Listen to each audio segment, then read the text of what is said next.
Prosseguindo no estudo de escatologia, estamos na página 102 do livro 1, Simbologia das 7 lâmpadas. Bom, vamos contextualizar o que nós estamos estudando, né? Nós estamos estudando as 7 cartas, as 7 igrejas do Apocalipse. Lembrando que nós estamos estudando eventos que são chamados de pré-escatológicos, porque a escatologia ela inicia no arrebatamento da igreja. Não? Ali que inicia a escatologia. Então, o que nós estamos estudando são eventos pré-escatologia. Então, estudamos, por exemplo, a estátua dos sonhos de Nabucodonosor, aqueles eventos que são pré-escatologia, mas que culminam na escatologia, porque a estátua ela é destruída quando a pedra cai sobre os pés, né, e enche toda a terra, destrói o reino dos homens e enche toda a terra. Então, é um evento pré-escatológico. O mesmo as 70 semanas de Daniel. O fim das 70 semanas é o mesmo fim da estátua dos sonhos de Nabucodonosor, né, quando Israel é salvo e reina na terra com o Messias. Tá bom? É a mensagem das 70 semanas de Daniel. Estudamos também o estado intermediário, o estado da alma entre a morte e a ressurreição, porque também é um estudo pré-escatológico, porque a ressurreição ocorre no momento do arrebatamento da igreja. É a visão da Assembleia de Deus, né, que nós defendemos, chamado pré-tribulacionismo. Bom, e agora vamos estudar as 7 cartas, 7 igrejas do Apocalipse. Então, vamos estudar as 7 cartas, 7 igrejas do Apocalipse, porque elas também são um evento pré-escatológico. A última carta, a igreja de Laodiceia e o estado que ela está vivendo, é uma carta que ela simboliza o estado da igreja. Ela simboliza o estado da igreja. Então, nós estamos fazendo esse estudo e então, vimos que a igreja ela é simbolizada em 7 castiçais. Por quê? Porque ela é a luz do mundo. Jesus disse, vós sois a luz do mundo. E essas 7 lâmpadas do castiçal, ela tem uma simbologia que vem desde o tabernáculo e que se aplica à igreja cristã, né? Irmão Roberto levantou a mão, irmão Roberto? Sim, pastor. No comecinho, o irmão passou uma informação aqui que eu desconhecia, confesso ao irmão, eu sou eterno aluno.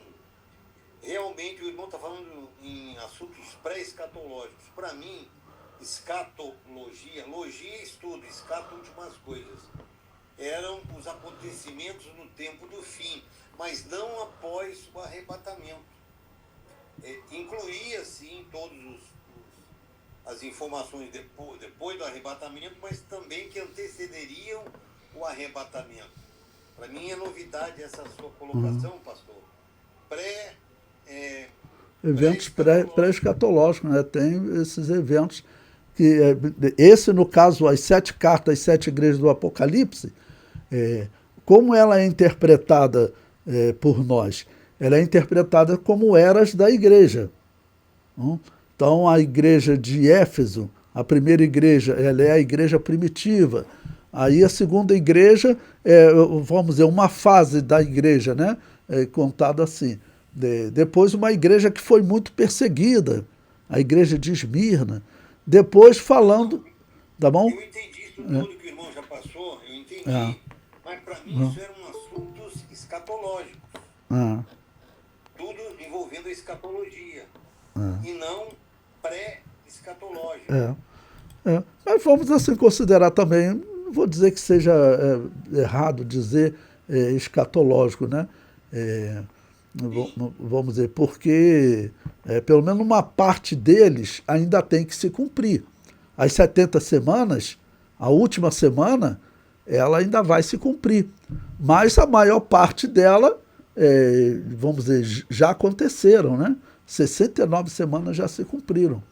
Então, mas assim, na essência ela é pré-escatológica, né? tá bom? Ok. Pois bem, o item número 3, então, simbologia das 7 lâmpadas, é esse símbolo que a igreja recebeu, de ser um castiçal para ela iluminar o mundo. Então, eu coloco a primeira simbologia. Precisava de 7 porções do azeite. Nós precisamos das 7 porções do azeite espiritual. Em Isaías capítulo 11, versículo 2, e vai ser repetido no Apocalipse, para falar de uma operação perfeita do Espírito Santo na igreja, capacitando a igreja realmente a vencer esse mundo, não? Então, Isaías profetiza falando dessa operação de 7 formas. É chamado os 7 Espíritos de Deus. Tá bom? Então diz, e repousará sobre ele, primeiro, o Espírito do Senhor, segundo, o Espírito de sabedoria, terceiro, o Espírito de inteligência, quarto, o Espírito de conselho, quinto, o Espírito de fortaleza, sexto, o Espírito de conhecimento e sétimo, o Espírito de temor do Senhor. Então, está falando de uma simbologia de uma operação perfeita. Por quê? Porque quando nós vemos a história da igreja, a igreja ela resistiu às piores coisas, vamos dizer, da história. Os tipos de perseguição que a verdadeira igreja de Jesus sofreu, sendo jogada na fogueira, vamos dizer, e mesmo assim a igreja, ela, diante desse risco de morte, eles continuavam pregando o evangelho. Foram o exemplo, o grupo que mais se destacou, eles foram chamados de Lollardos, porque eles pregavam principalmente na Inglaterra. Teve um católico muito rico que se converteu e financiou esses pregadores, né? E eles pregavam pela Europa toda, e a Igreja Católica, os inquisidores iam atrás deles. Se capturasse, jogava na fogueira, mas eles não paravam de pregar. Eles não paravam de pregar. Então, essa é uma história gloriosa. Como que a igreja consegue essa história gloriosa? Né? Para ter essa luz, só mesmo com a operação do Espírito Santo. Por isso que é fundamental para a igreja ela acreditar na atualidade dos dons espirituais.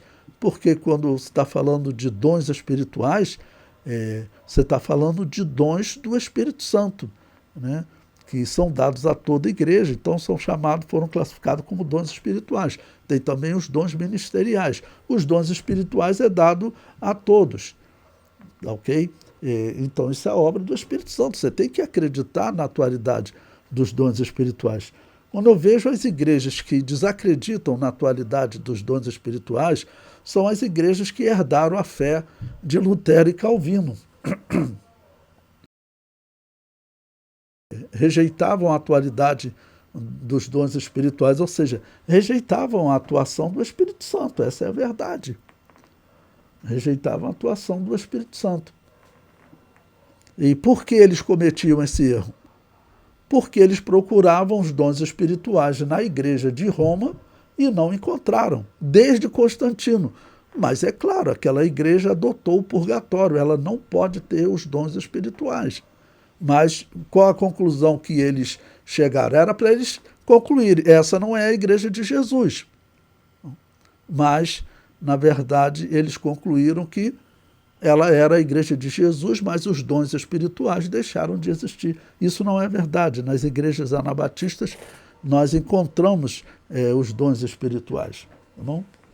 Encontramos os dons espirituais.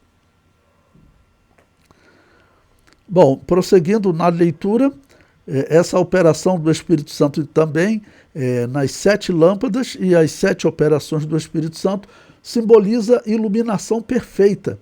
A nossa luz deve ser perfeita.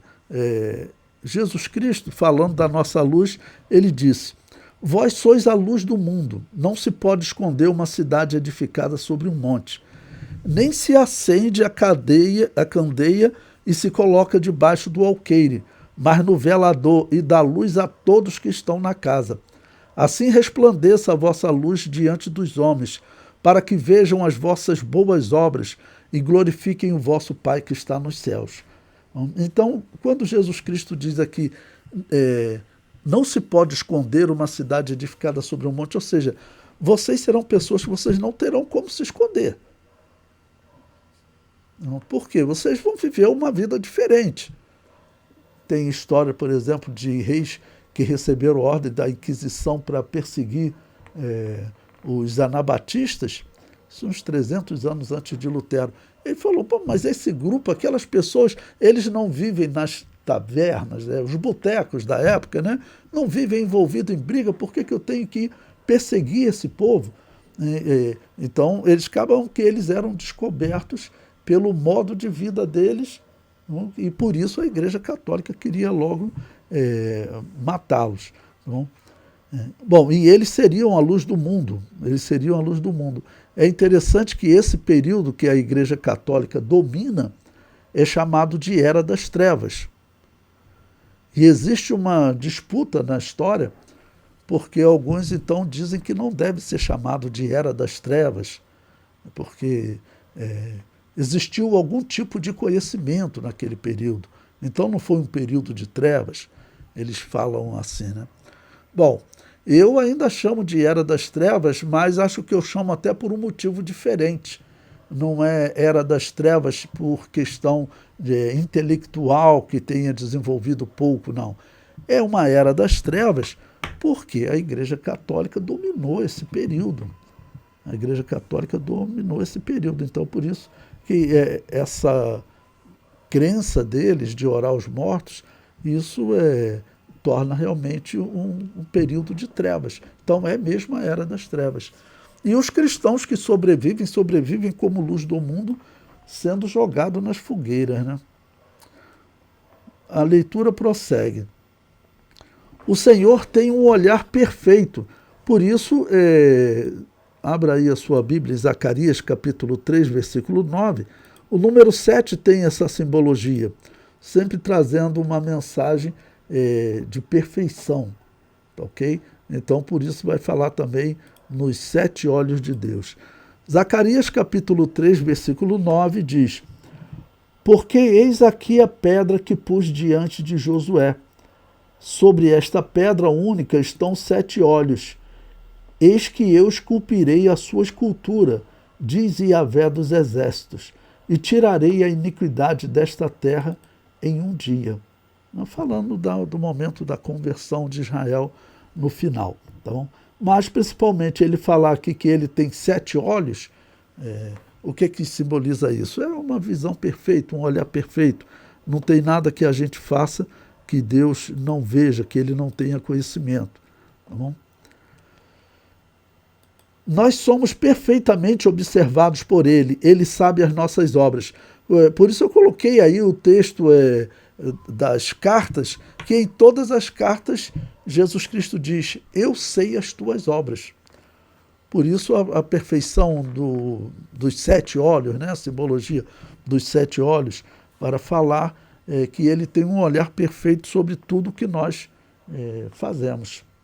Ok? Por isso, em todas as igrejas ele vai dizer, eu sei as tuas obras. Uma ele vai dizer, tem nome de que vives, mas estás morta.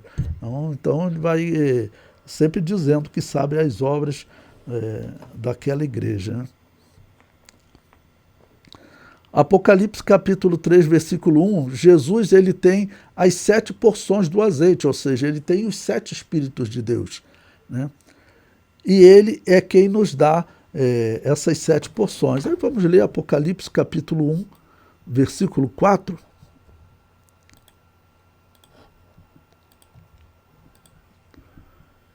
Que diz, João às 7 igrejas que estão na Ásia, graça e paz seja convosco, da parte daquele que é, que era e que há de vir, e dado os 7 Espíritos que estão diante do seu trono. Ok?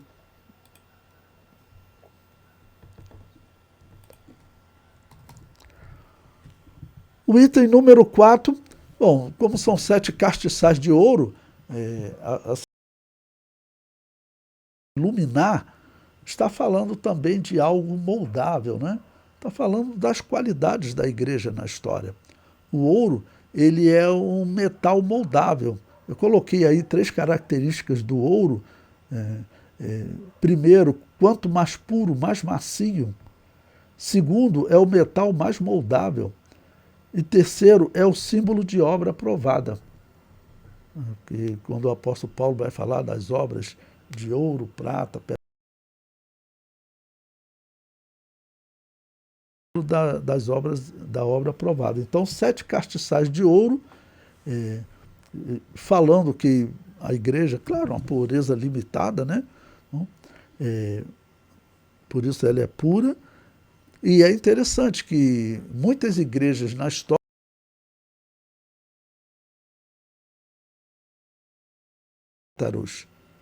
acabaram sendo chamados de cátaros, porque Jesus Cristo disse: bem-aventurados os puros de coração. Então, no grego lá está escrito: bem-aventurados os cátaros de coração.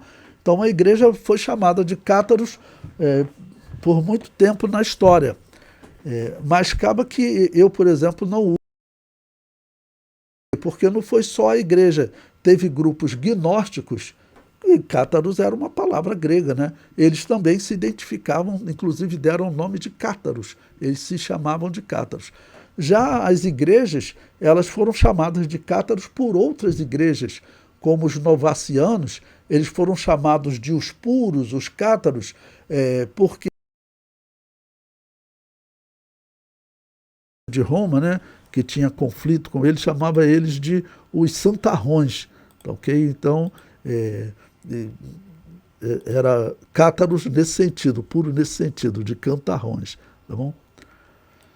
Pois bem, o item número 5, o local da revelação. Estamos agora na página 103 do livro 1 de Escatologia.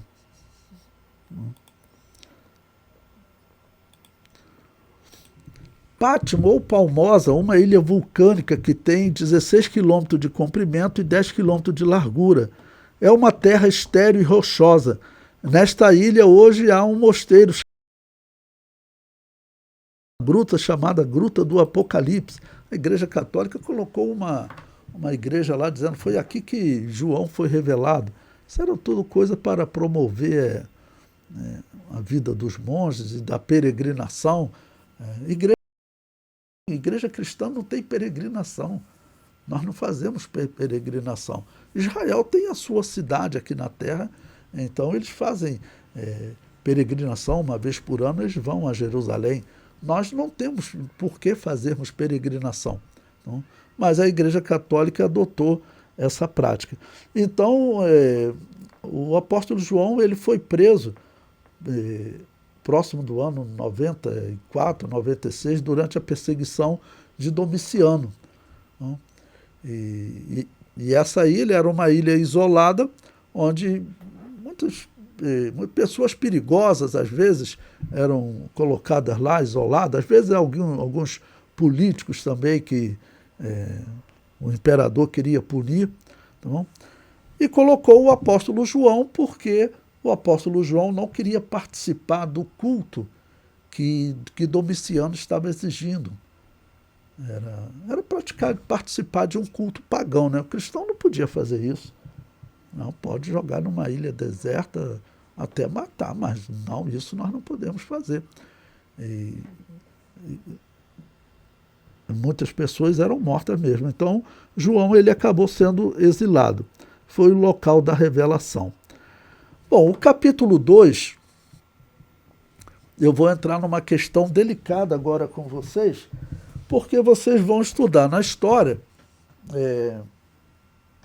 pessoas que desacreditam que essas 7 cartas têm uma mensagem escatológica, representando 7 eras da igreja. Bom, eu defendo que sim, essas cartas elas têm essa mensagem. E mais, eu vejo lógica na história, eu vejo sentido na história. Bom? Mas eu digo o seguinte, o que eu vou falar para vocês aqui agora, o item número 1 que diz situações de 7 igrejas da época.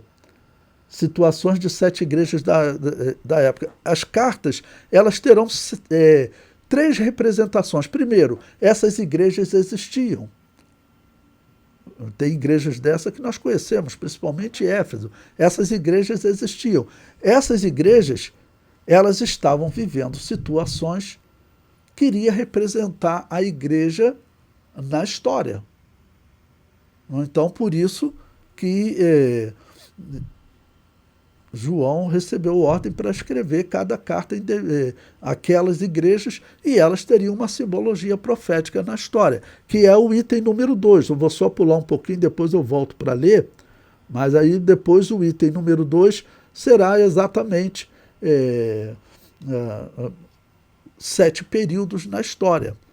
E também, em terceiro lugar, então, em primeiro lugar, existiam essas 7 igrejas na época. Em segundo, existem 7 períodos de história da igreja. Em terceiro lugar, cada período, ou seja, o período que nós estamos vivendo, por exemplo, ele tem o padrão, que é a igreja de Laodiceia. Mas, dentro desse período de Laodiceia, tem igreja vivendo como Esmirna, a igreja lá da China, igreja de países árabes, eles estão vivendo como Esmirna, eles estão vivendo um período de perseguição. Então existe um padrão no mundo, mas existem igrejas vivendo de maneira diferente daquele padrão. Então, por exemplo, o exemplo que eu citei, né, igrejas estão vivendo nos países comunistas, elas estão vivendo sob perseguição. Então elas estão vivendo como Esmirna, só que no período de Laodiceia. Por exemplo, a igreja de Éfeso, que é a primeira, vocês verão que a simbologia dela era que é uma igreja bem doutrinada. Na carta, Jesus diz para ela que ela descobria os falsos apóstolos. Como é que você descobre os falsos apóstolos? Você tem que fazer um teste bíblico com ele, né? Um teste bíblico. E nós sabemos, pelo que o apóstolo Paulo defendeu, o que o apóstolo Pedro também falou, que o apóstolo ele tinha que ser uma testemunha da ressurreição de Jesus. Você viu Jesus ressurreto? Eu vi, então você pode ser um apóstolo. O apóstolo, ainda que não fizesse parte dos 12 apóstolos, mas o apóstolo Paulo diz, eu sou apóstolo também, eu vi Jesus ressurreto. Então hoje você vai chegar para esses apóstolos que estão aí, eles não viram Jesus ressurreto, né? Ou seja, então a igreja de Éfeso é um exemplo que eu estou passando, ela é uma igreja que ela conseguia descobrir doutrinariamente se a pessoa é realmente um cristão ou não, se é um apóstolo ou não, né? Então Jesus Cristo elogiou ela como ela tendo descoberto os falsos apóstolos, não, e tendo rejeitado eles. Ou seja, era uma igreja bem doutrinada. Você vai encontrar também, nesse período de Laodiceia, que é um período da igreja que ela está corrompida, a característica é a corrupção, você vai encontrar, como eu disse, igreja como Esmirna, mas também igreja como Éfeso, igreja bem doutrinada, igreja como Filadélfia, que é uma igreja missionária. Às vezes você vai ter uma igreja pequenininha, que ela é mais missionária do que uma igreja grande.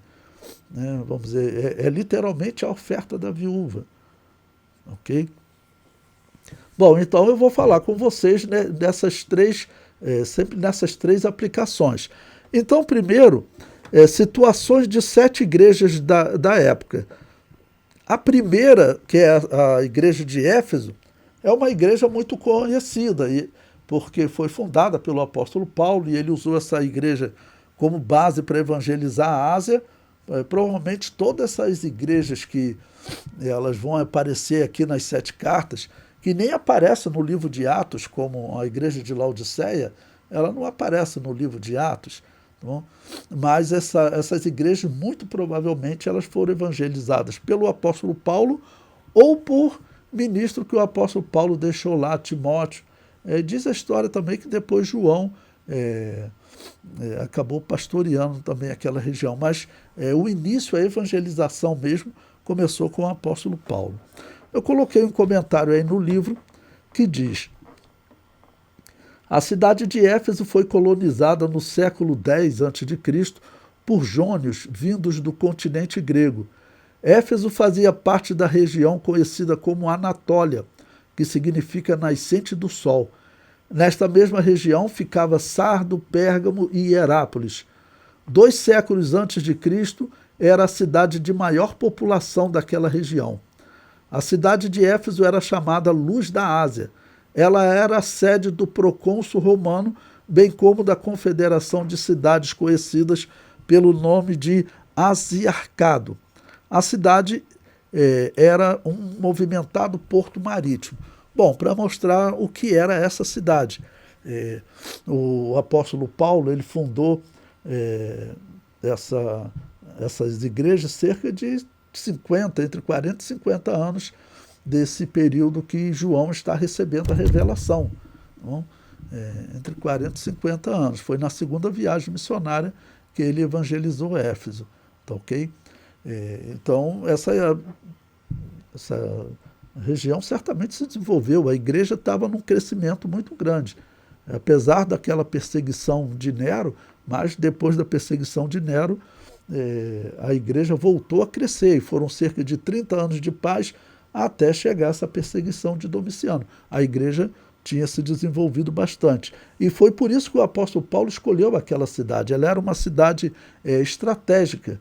Tá bom? De Éfeso saía, como ela era uma cidade portuária, e ali também era o centro do paganismo antigo.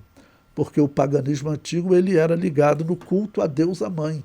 E o culto à deusa mãe a deusa mãe era Diana dos Efésios, que era a antiga Semíramis, né? Essa religião da Babilônia. Ok? Esse era o culto à deusa mãe. Ele era o mais concorrido que o culto de Júpiter.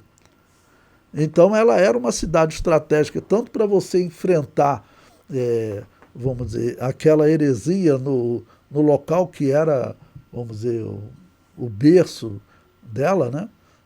Que alguns consideram até ser o trono de Satanás, lá de Apocalipse, não é a minha interpretação, mas realmente era o centro do culto, porque o culto a deusa mãe é sabido, era o mais concorrido. Não? O comentário prossegue. A cidade de Éfeso recebeu o evangelho através do apóstolo Paulo, que, tendo que prosseguir viagem, deixou Timóteo pastoreando aquela igreja. Existem tradições de que João, o evangelista, tornou-se o pastor daquela igreja. A igreja em Éfeso é também chamada a igreja que perdeu o primeiro amor. Bom, aqui no estudo também, para nós podermos ir identificando na história, as igrejas elas vão ser, assim, Jesus Cristo vai caracterizando elas, tá bom? Vai caracterizando ela. Então, o título que ela recebe a igreja que perdeu o primeiro amor, porque Jesus Cristo fala para ela, lembra-te de onde caíste, e volta ao primeiro amor. Então ela acaba recebendo esse título na história, né? Éfeso significa desejado. Na cidade de Éfeso ficava um templo dedicado à deusa grega Ártemis, que os romanos chamavam de Diana. Essa Diana era também adorada como deusa da lua. Tradições diziam que esta imagem havia caído do céu ou que havia caído de Júpiter. Se você for no grego, aqui em Atos 19:35, vai estar escrito Ártemis, porque Ártemis é o nome grego dessa mesma deusa mãe, que é a romana Diana dos Efésios, que é a Babilônia Semíramis. Isso é uma coisa importante para vocês guardarem na história, porque essa religião é ela que está aí enganando o mundo até hoje, tá bom? E até disfarçada em muitas igrejas. Ela era venerada por todos os moradores da Ásia e do restante do mundo. Haviam muitos ritos na prática de adoração a Diana. Um historiador chamado Pausânias anotou 60. O templo dedicado a Diana era considerado uma das 7 maravilhas do mundo antigo, do mundo de então, né? Ele foi construído de 580 a 460 a.C. Em 356 foi destruído, mas logo reconstruído de forma mais admirável. Esse templo era tão admirável que Alexandre o Grande desejou gravar seu nome ali. A história de Diana é antiga. Os arqueólogos têm encontrado figurinhas de terracota de mulheres com cabeças pequenas e nádegas enormes. Essas figuras representavam a deusa mãe, considerada como a fonte da vida. Esta deusa mãe teria inspirado o aparecimento de Cibele, deusa da fertilidade, cujo culto era orgiástico, ou seja, todo o culto deles, né, envolvia relações homem com mulher ou homem com homem. Não? Entre os cananeus era muito comum homem com homem. E as suas imagens apareciam acompanhadas de um flautista e um tocador de cítara, e Cibele segurava o seio como se estivesse oferecendo aos seus adoradores. Diana teria surgido de uma inspiração baseada nesta deusa. No século VI a.C., os foceanos, ao migrarem da Grécia para a Ásia, trouxeram a deusa Diana, conhecida como a Virgem Caçadora e Senhora dos Animais Selvagens.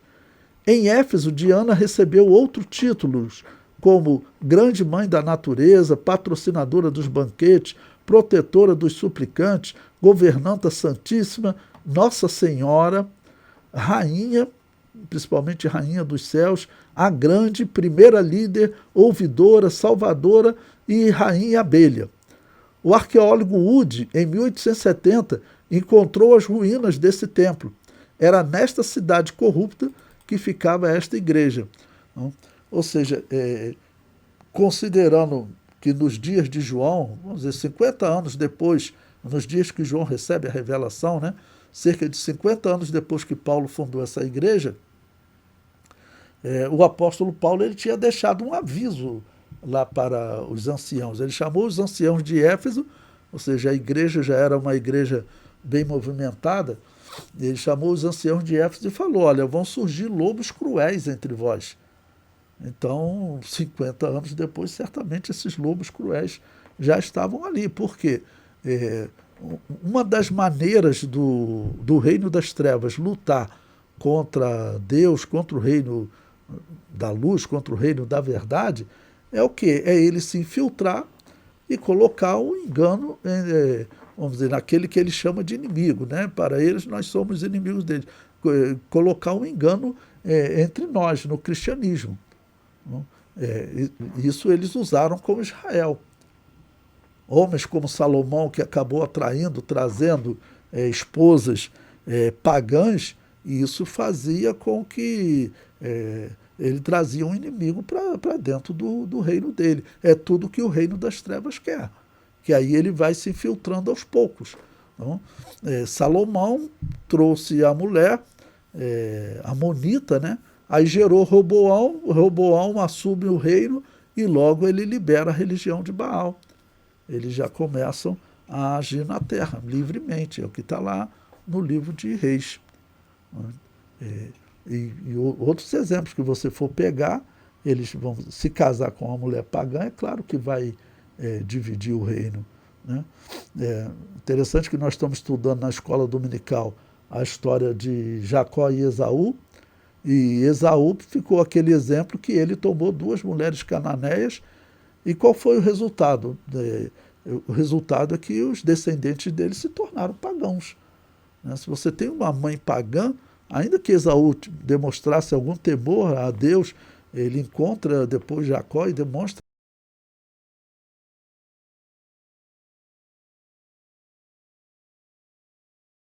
paganismo.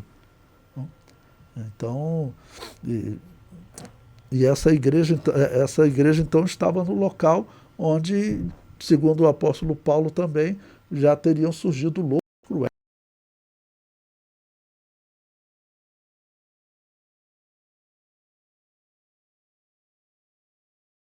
A igreja de Éfeso foi uma das que o apóstolo Paulo dedicou mais atenção. O apóstolo Paulo, ao sair daquela cidade, alertou os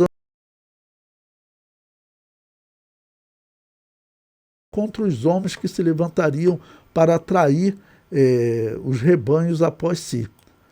Porém, o aviso não a ponto desta igreja abandonar o apóstolo Paulo, como os outros cristãos que estavam na Ásia apartaram-se dele, apartaram-se de Paulo, né?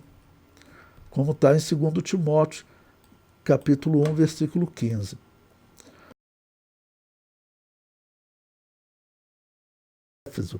O que levou alguns a acreditarem que o apóstolo Paulo foi lançado em alguma cova de leões. Porém, o termo fera provavelmente é simbólico e deve estar falando da oposição humana vinda através dos adoradores de Diana ao imperador, que tinha a sua sede naquela cidade. Então, certamente a questão está falando desses sacerdotes que nós vemos lá como eles incitavam até o povo contra o apóstolo. Mas a questão era realmente espiritual, porque, claro, o apóstolo Paulo, vamos dizer, ele estava revertendo o jogo da influência da religião no mundo antigo. Por quê? Quando Israel está sendo vencido por aquela religião pagã, que Israel estava dominado pela religião de Roma, né? Então ele era escravo dessa religião pagã. Era autorizado a ele servir só ao Deus dele. Isso foi uma concessão que o imperador romano, César, né, concedeu a eles. Foi um caso especial, porque todos os outros povos que se rendiam tinham que adorar os deuses romanos, né? Mas o César acabou sendo avisado que aquele povo não aceitaria, iria matar todo mundo. Então ele teria que matar todo mundo. E ele não queria matar todo mundo, ele queria escravo. Ele falou, olha, ele vai continuar te pagando impostos, mas eles só adoram um Deus, e o Deus deles não tem imagem de escultura. Aí o César deu essa autorização a eles. Mas eles estavam dominados por essa religião. Eles eram escravos, eles pagavam tributo a essa religião. Eles não eram cabeça, nesse momento eles eram cauda. A profecia diz que eles serão cabeça, mas quando estiverem na presença de Deus. Naquele momento eles não estavam, então eles estavam como cauda. Então esse mal estava dominando o mundo e dominava o mundo e dominando Israel, estava matando a fé de Israel aos poucos. Entre os sacerdotes e entre muitos fariseus, aquela religião já tinha tomado totalmente. Eles eram só políticos e estavam submissos àquela religião. A fé nas escrituras deles tinha morrido, a ponto de muitos nem acreditarem na vinda de um Messias. Isso está na história. Então eles estavam sendo, ou seja, o reino das trevas estava suprimindo o reino da luz, que estava em Israel. E, de repente, a igreja começa vamos dizer, a conquistar territórios do reino das trevas. A igreja faz essa verdade novamente se expandir. Essa verdade, infelizmente, em Israel, ela estava morrendo. Ela estava morrendo, porque vai matando aos poucos. Vamos dizer, daqui a pouco as pessoas vão diminuindo o interesse do estudo da Bíblia, e aquela fé vai morrendo aos poucos. Era o que estava acontecendo com Israel. Pois bem, mas então a igreja conseguiu reverter isso. O apóstolo Paulo, chegando aqui nessa cidade, é uma demonstração que ele está agora expandindo aquilo que, vamos dizer, estava morrendo, né? O comentário prossegue. Em 1890, uma freira alemã disse ter tido uma visão na qual via em Éfeso a casa de Maria, e assim foi instalada ali a Casa Restauradora da Virgem. Em 1967, o Papa Paulo VI confirmou ter sido esta a última moradia de Maria na Terra. É claro que não existe, vamos dizer, nenhuma informação verdadeira sobre isso. São coisas que eles criam para poder, vamos dizer, atrair peregrinos de pessoas, né? Bom, então a cidade de Éfeso, ela tem essa importância.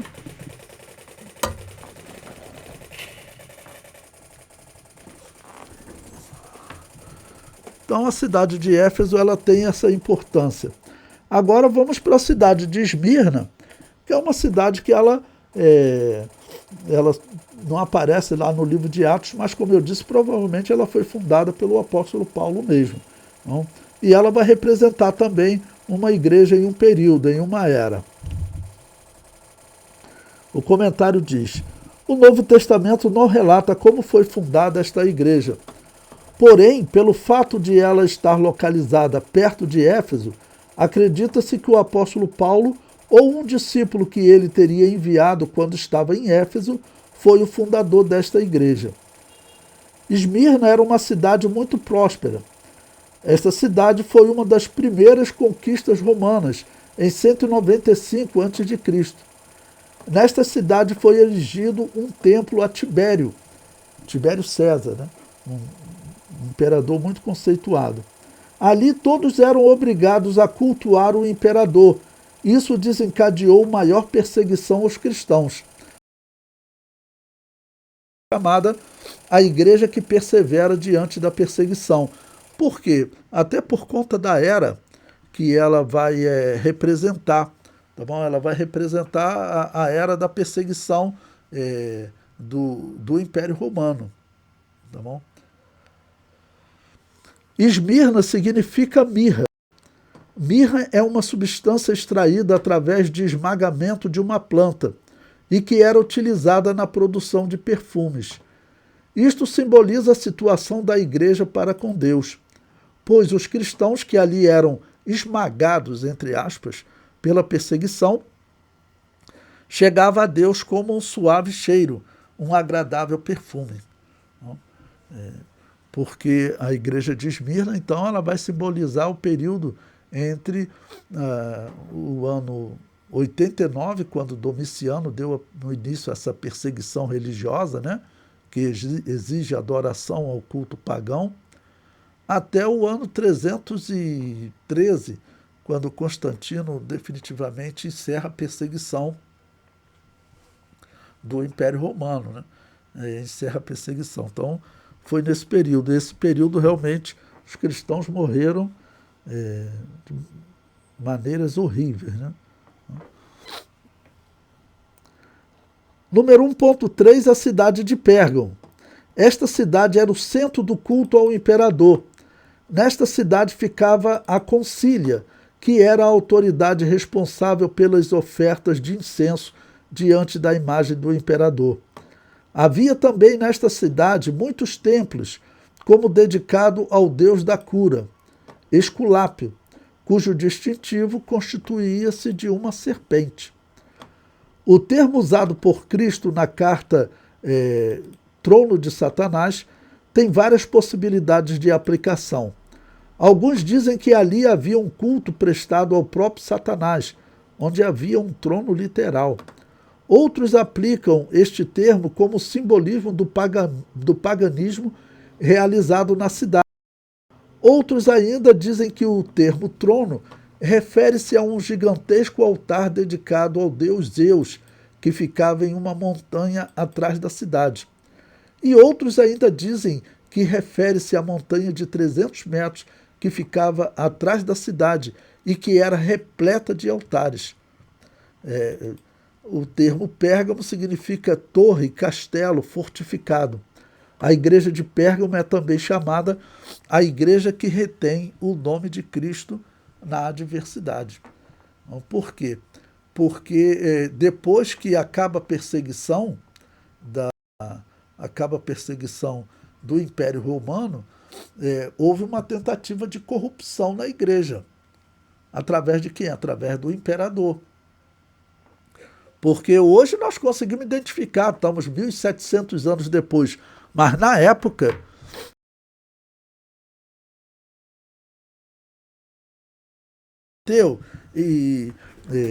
tá bom? E começava até a frequentar as igrejas, tal, não se batizava, mas dizia que tinham se convertido. E acabava com a perseguição. Então, a princípio, as pessoas acreditaram, as igrejas acreditaram, mas logo começaram os conflitos doutrinários. E hoje é provado, nós não sabemos se os pastores ficavam sabendo na época, né? Mas hoje é provado que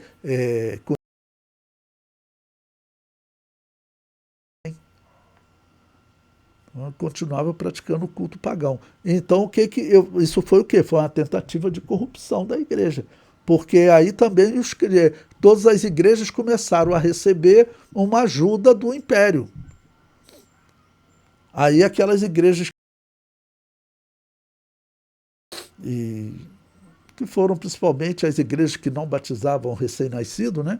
Discordaram dele. Ele falou, essas igrejas não vão receber dinheiro do Estado. Ele falou assim, nós te damos graças a Deus, por isso queremos separação do Estado.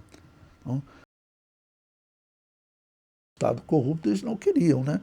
Mas, a princípio, todos acreditaram que o homem estava convertido. Mas hoje a gente consegue ver pela história que não. Então, se as pessoas tivessem ficado ali debaixo daquela corrupção, isso é muito importante vocês analisarem. Se alguém ficar debaixo de uma corrupção, estou falando de corrupção doutrinária, né? Ficar debaixo de uma doutrina corrompida, essa pessoa ela pode ter fé hoje e amanhã, ou ter força para lutar contra o mal, mas se ela ficar num local onde ela não é alimentada, acaba que a fé dela vai morrer. Então, quem ficou ligado àquela igreja de Constantino morreu, porque aí ele coloca a crença no purgatório, a oração aos mortos, a pessoa que ia fazer um velório já não podia mais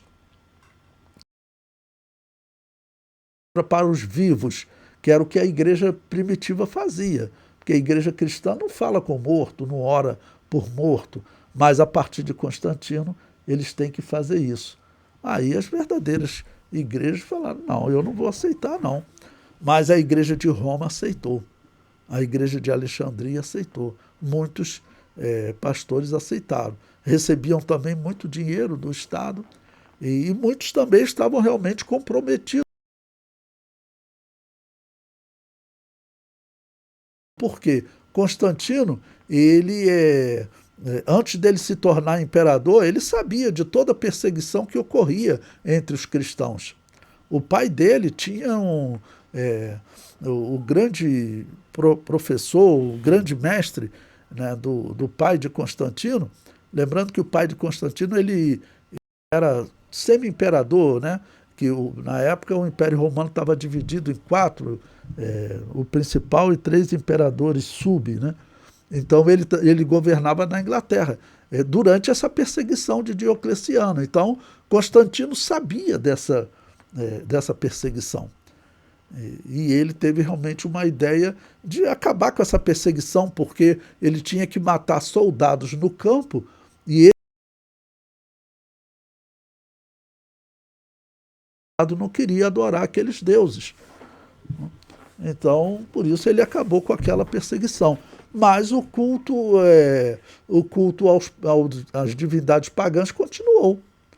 Tanto que, se a conversão dele foi em 312, 313, ele morre em 337 e a história comprova, inclusive no ano da morte dele, ele ainda atuava como sacerdote, que já era chamado de pontífice máximo, do culto pagão. Então, vamos dizer, aquela igreja corrompeu a cúpula, você vai matando a fé aos poucos. Por isso que teve algumas igrejas que elas se afastaram, da igreja de Roma. Aí nós temos o nome das igrejas na história, os novacianos, os donatistas e muitos outros, né? Muitos outros. Esses são os mais conhecidos, né? Bom, então, nesse período, foi um período de, vamos dizer, que a igreja teve que resistir a um tipo de tentativa de corrupção. Quem não aceitou, sofreu uma perseguição, vai continuar sendo perseguido. E de um jeito pior do que do Império Romano. Tá bom? Vai sempre continuar sendo perseguido. Bom, depois a igreja de Tiatira. Então, primeiro a cidade de Tiatira. Que cidade era essa? Era uma cidade pequena, mas um bom centro comercial. Localizava-se na Mísia, região da Ásia Menor, distava a 80 quilômetros de Esmirna. Havia nesta cidade um templo dedicado ao deus Sol, Tirinos.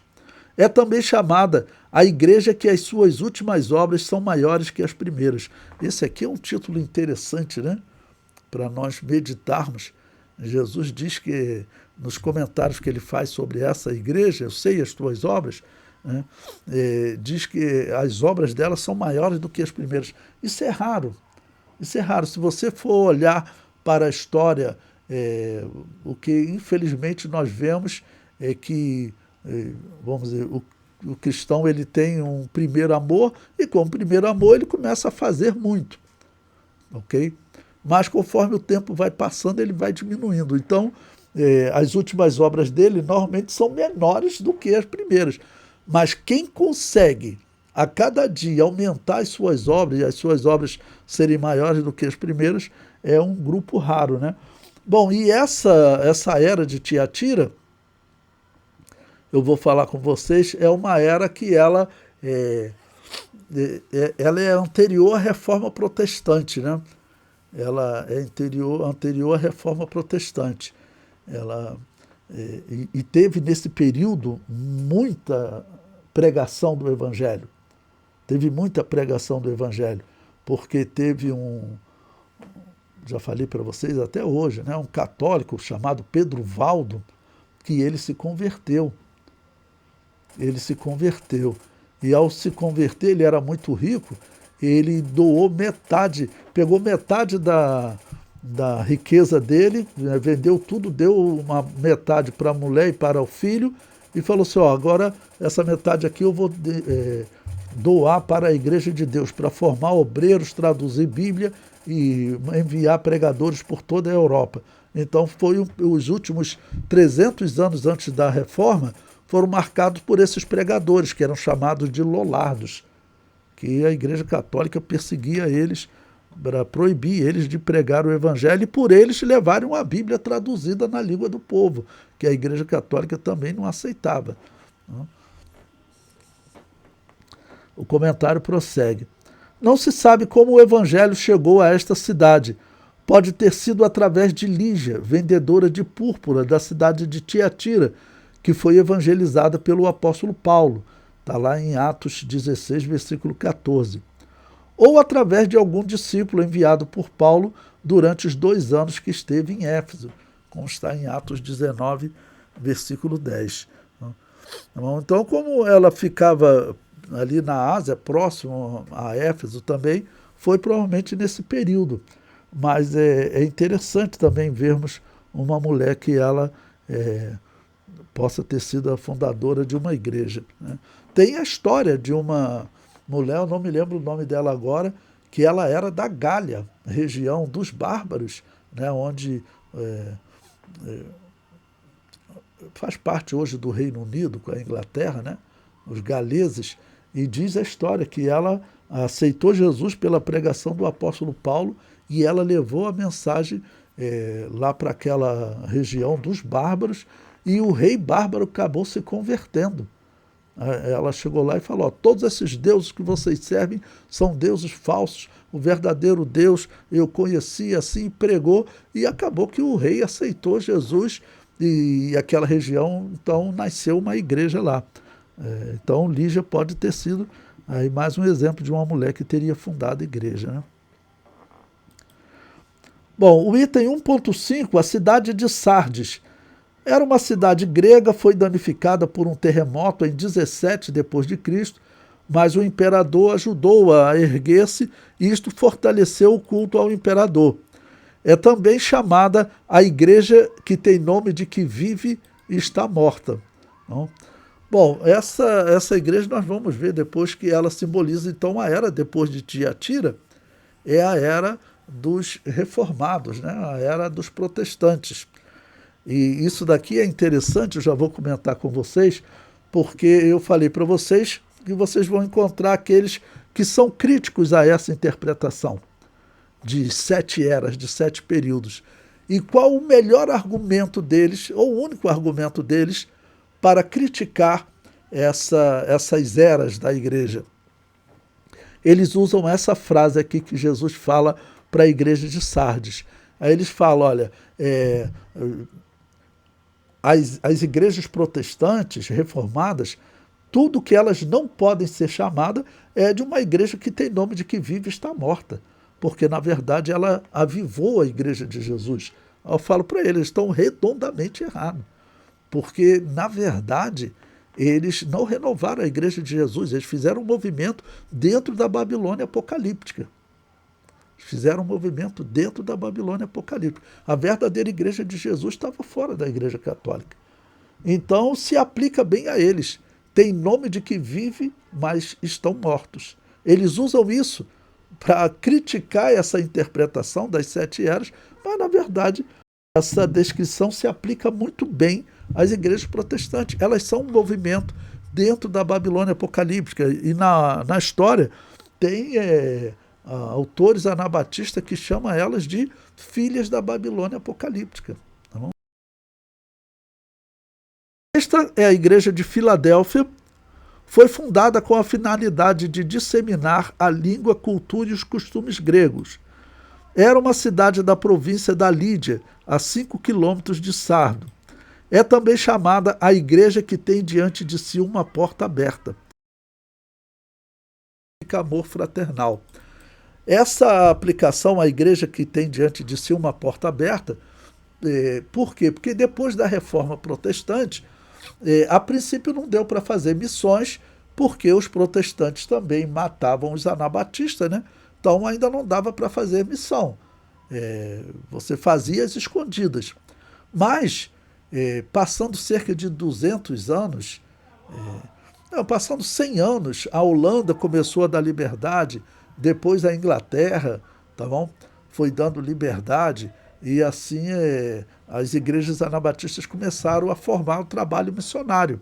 Então essa porta aberta aqui é interpretada como sendo a porta da obra missionária, porque a partir dos anos 1600, 1700, a obra missionária cresce muito para todo mundo.